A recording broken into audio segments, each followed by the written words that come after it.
সন্ধ্যা আপনাদের সবাইকে, প্রেসের যে বন্ধুরা এসছেন আপনাদেরকে আন্তরিক ধন্যবাদ জানাই যে আপনারা আজকে আমাদের এই প্রোগ্রামে উপস্থিত হয়েছেন।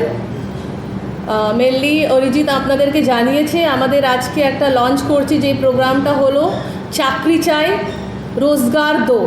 এই একটা ক্যাম্পেনিং আমরা পুরো পশ্চিমবঙ্গ জুড়ে শুরু করতে যাব, আর তার শুরুটা হবে কালকে আমাদের পূর্ব বর্ধমান থেকে, যাকে আমরা ইন্ডাস্ট্রিজ এরিয়া বলে জানি পরিচিত, সেখান থেকে আমরা শুরু করব।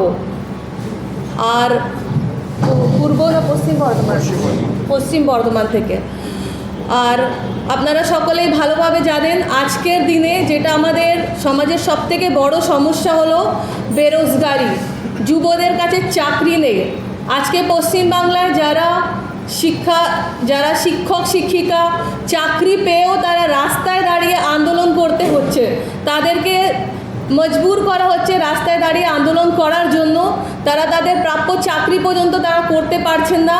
এখানে কোর্টের রায় যেখানে বেরিয়েছে যে কেন সরকার তাদেরকে বসিয়ে বসিয়ে মাসে মাসে টাকা দেবেন, আমাদের খুব খারাপ লাগছে সেই সব শিক্ষক শিক্ষিকাদের কথা ভেবে, যারা আজকে রাস্তায় আন্দোলনে নেমেছেন, যাদের প্রাপ্য চাকরি, তাদের কোনো অন্যায় ছিল না, তারা পরীক্ষা দিয়ে পাস করে চাকরি পেয়েছিলেন, কিন্তু আজকে তাদেরকে কোর্টে গিয়ে লড়াই করতে হচ্ছে।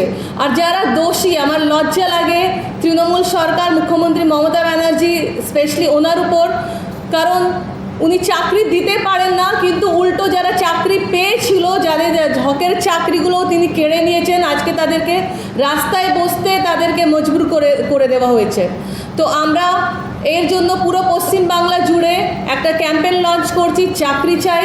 পুরো পশ্চিমবাংলায় আমরা একটা গুগল শিট ফর্ম তৈরি করেছি, যেখানে সমস্ত যুবক যুবতীদের ডেটা আমরা এন্ট্রি করব, তাদেরকে নিয়ে আমরা বড়সড় আন্দোলনে যাব। আর সরকারের দৃষ্টি আকর্ষণ করতে চাই, সেটা পশ্চিমবঙ্গের সরকার হোক বা আমাদের ভারতীয় সরকার নরেন্দ্র মোদীর সরকারকেও, কারণ যারা আমাদেরকে প্রতিশ্রুতি দিয়েছিলেন 2 কোটি চাকরি দেব প্রত্যেক বছরে, আজকে যুবা বেরোজগার। প্রত্যেক দিন টিভির চ্যানেল খুললে ধর্মের রাজনীতি, জাতের রাজনীতি, তুলসী গাছের রাজনীতি আমরা দেখতে পাই, কিন্তু অ্যাকচুয়াল যে মুদ্রা, এই দেশের যে ইস্যু আছে, যে চাকরি নেই, যুব বেরোজগার, সেটা নিয়ে কেউ কথা বলছে না।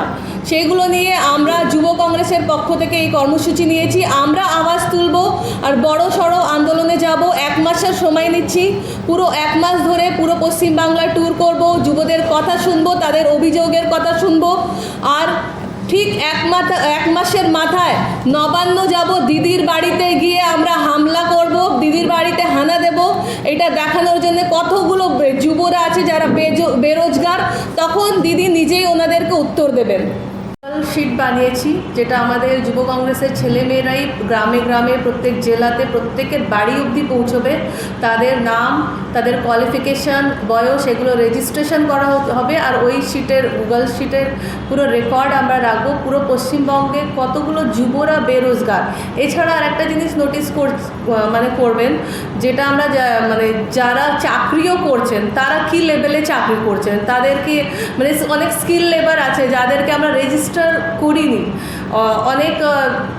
অনেকের বাড়িতে কাজ করেন, তাদেরকে কোনো রকম সেফটি সিকিউরিটি আমরা দিতে পারছি না, কিন্তু তারাও তো একজন শ্রমিক হিসাবে তাদেরকে সেই মান্যতাও দিতে হবে। সেগুলো নিয়েও আমরা আলোচনা করছি, তাদের কথাগুলোও আমরা সরকারের কাছে তুলে ধরতে চেষ্টা করছি। আজকে আমার বা আপনার বাড়িতে কেউ যদি কাজের বউটা মারা যায় বা কোনোভাবে তার অসুস্থ হয়, তার যদি লেবারের জন্য তাকে কিছুদিনের লিভ চায়, সেই অধিকার পর্যন্ত আমরা তাদেরকে দিই না, তারা ছুটি চাইতে পারে না। তো তাদের কথাও যদি আমরা তুলে ধরতে পারি, যে ওদেরকেও আমরা যদি, অনেকগুলো স্কিল লেবার আছে, তাদেরকেও যদি আমরা গভর্নমেন্টের খাতায় যদি আমরা রেজিস্ট্রি করতে পারি যে এদের জন্য সরকার কি ভাবছে। কারণ আমরা বেরোজগার তো একটা মুদ্রা আছে, যে অনেকগুলো ছেলেমেয়েরা আছে যে সত্যি তাদের কাছে চাকরি নেই, কিন্তু যারা চাকরি করছে, আপনি বলুন না, আজকে পড়াশোনা করে ছেলেদেরকে সুইগিতে কেন জোম্যাটোতে কাজ করতে হচ্ছে। সুইগি জোম্যাটো এই কনসেপ্টে বানানো হয়েছিল যে এটা ছেলেদের জন্য একটা কাজ করার পর যদি সময় পায় তাহলে এখান থেকে কিছু আর্ন করতে পারবে, কিন্তু আজকে সুইগি জোম্যাটোই হয়ে গেল মেইন সোর্স অফ ইনকাম মানুষের। তো এইভাবে আমরা ছেলে মেয়েদের জন্য কোন দিশা, যুবদের জন্য কোনো দিশা নেই। পশ্চিমবঙ্গের যুবরা, পুরো ভারতবর্ষের যুবরা দিশাহীন অবস্থায় আমরা ভুগছি। সুসাইডের কেস বাড়ছে, ডিপ্রেশনের কেস বাড়ছে, নেশার কেস বাড়ছে, এগুলো নিয়ে সরকারের কোনো আলোচনা নেই। অদ্ভুত লাগে আমার মিডিয়াদেরকেও মানে বলতে যে আমাদের 1 ঘন্টা ধরে প্রোগ্রাম চলে তুলসী গাছ নিয়ে, কিন্তু বেরোজগার নিয়ে কোনো মিডিয়া কথাও তোলে না, দেখাতেও চায় না। জানি না আজকের প্রোগ্রামও কতটা দেখানো হবে, কিন্তু আওয়াজ তো আমরা তুলবো। আসল যে মুদ্রা আছে, একটা যুব কংগ্রেসের নেতা হিসাবে আমাদের যে রাহুল গান্ধী আমাদের যে দিশা দেখাচ্ছেন, রাহুল গান্ধী নিজেই পুরো ভারতবর্ষ ঘুরছেন, যুবদের কথা শুনছেন, যুবদের কথা বলার চেষ্টা করছেন। আমরাও যুব কংগ্রেস হিসাবে সেই কথাগুলো লোকের সাধারণ যুবর কথা তোলার আমাদের একটা দায়বদ্ধতার মধ্যে পড়ে। নেতা ওই নয় যে ধর্ম বা জাতির রাজনীতি বা লোক যেটা চাইছে, নেতার দিশা দেখানোও নেতার একটা কাজ। তো আমাদের রাহুল গান্ধীজি দেখবেন আপনি জাতি গণনার মাধ্যমে অনেকগুলো মুদ্রা তোলার চেষ্টা করছেন, প্রত্যেক কমিউনিটির কী অবস্থা জানার চেষ্টা করছেন। এটাও একটা মাধ্যম। কতগুলো যুবা বেরোজগার, কতগুলো আনস্কিল লেবার, কতগুলো স্কিল লেবার, তাদের কি পজিশন, সেগুলো আমরা এই প্রোগ্রামের মাধ্যমে জানার চেষ্টা করছি। আর একটা বড় সড়ো আনকারী অনেকগুলো কোম্পানিকে অ্যাপ্রোচ করব যাতে যুবরা চাকরি পায়, তাদেরও আমরা দৃষ্টি আকর্ষণ করার চেষ্টা করব। আমরা প্রত্যেক পশ্চিমবঙ্গে যুবদের ডেটা আমরা কালেক্ট করছি। যেরকম আপনারা দেখেছেন দিল্লি ইউথ কংগ্রেসও এরকম একটা প্রোগ্রাম লঞ্চ করেছে, সেইভাবে আমরাও পশ্চিমবঙ্গে চালু করতে যাচ্ছি। আমাদের মধ্যে এখানে সব যুব কংগ্রেসের বন্ধুরা উপস্থিত আছেন। সুভারতী আছে আমাদের স্টেটের জেনারেল সেক্রেটারি, পূর্ব বর্ধমান তো পশ্চিম বর্ধমান।